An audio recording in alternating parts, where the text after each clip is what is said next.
पहले उत्तर प्रदेश में मुसलमानों को नमाज पढ़ने पर रोक लगाई और फिर सौगात में ये बिल लाया गया। निसार में तेरी गलियों पे है वतन, जहां चली है रिवाजो गैर कि कोई ना सर उठाकर चल सके।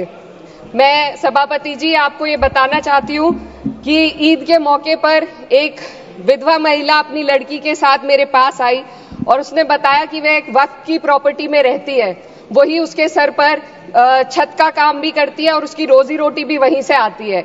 वो इस बिल को लेकर इतनी फिक्रमंद थी कि कहीं उससे वो उसकी संपत्ति ना छीन ली जाए। वो अकेली एक ऐसी महिला नहीं है, ऐसे लाखों लोग हैं जो वक्फ की गरीब महिलाएं जो वक्फ की संपत्ति से अपना रोजगार चला रहे हैं। और ये जो वक्फ बाय यूजर क्लॉज के हटाने से लाखों वक्फ की जायदाद अपना स्टेटस खो देंगी और लाखों लोग इसी तरीके के लोग सड़कों पर आ जाएंगे।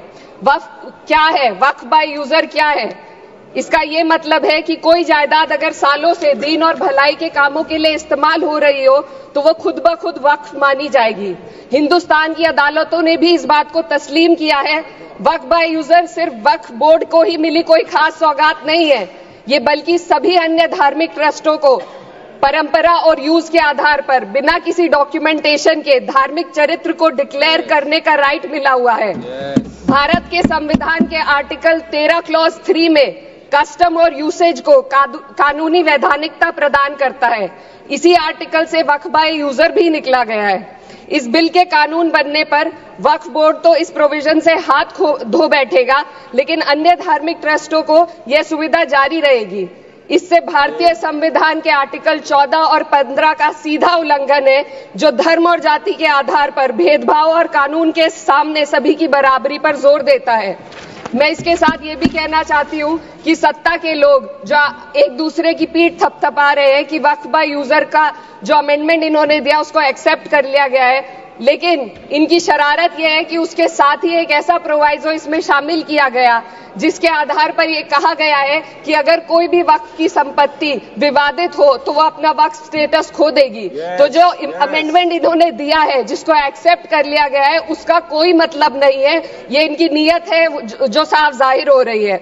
सोने पर सुहागा एक काम और किया है, सरकार ने वक्फ की कानून के सेक्शन 107 को हटाकर लिमिटेशन एक्ट में 12 साल तक ही किसी के खिलाफ अदालत में जाने का प्रोविजन है।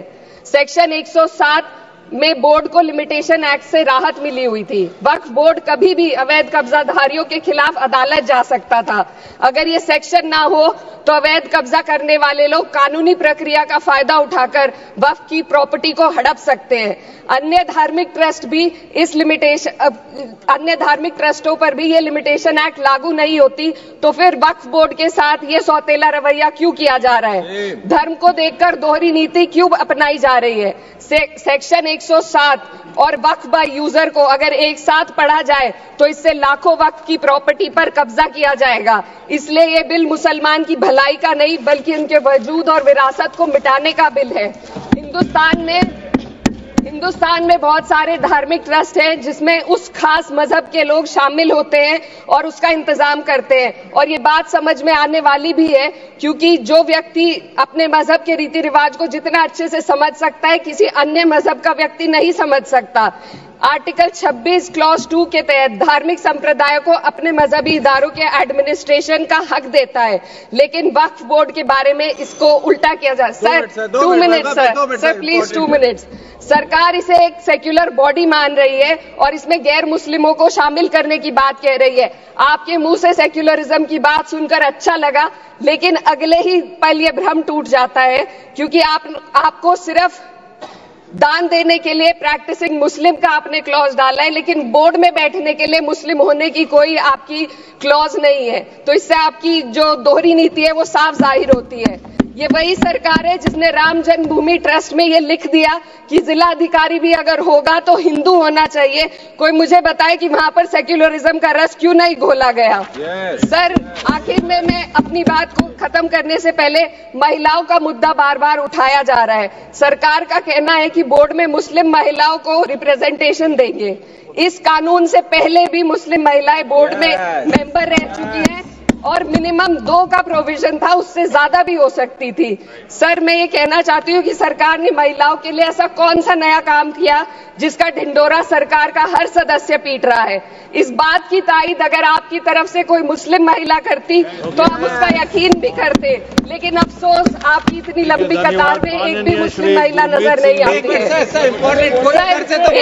महिला नहीं है, एक महिला। सर मैं खुद एक मुस्लिम महिला हूँ, मैं सिर्फ एक सर मैं माइनॉरिटी महिला हूँ। इस सदन में हम सिर्फ 2 महिलाएं हैं और उस नाते से मैं ये बात कहना चाहती हूँ कि इस बिल के माध्यम से मुस्लिम महिलाओं को कुछ नहीं मिल रहा है, ये हमें कुछ नहीं देना चाहते, सिर्फ टोकनिज्म हमारे नाम पर बनाकर एक नैरेटिव मीडिया में चलाना चाहते हैं। तो ये बिल मुसलमान की भलाई का नहीं, उनकी पहचान को मिटाने का है। सर अंत में मैं बस यही कहना चाहती हूँ कि कागजों की कैद में बस नाम रह जाएंगे, वो जो हमारे थे सिर्फ दावे में रह जाएंगे। इस बिल के द्वारा मीठी ईद के जायके को कड़वा करना, यही असली सौगाते मोदी था। बहुत बहुत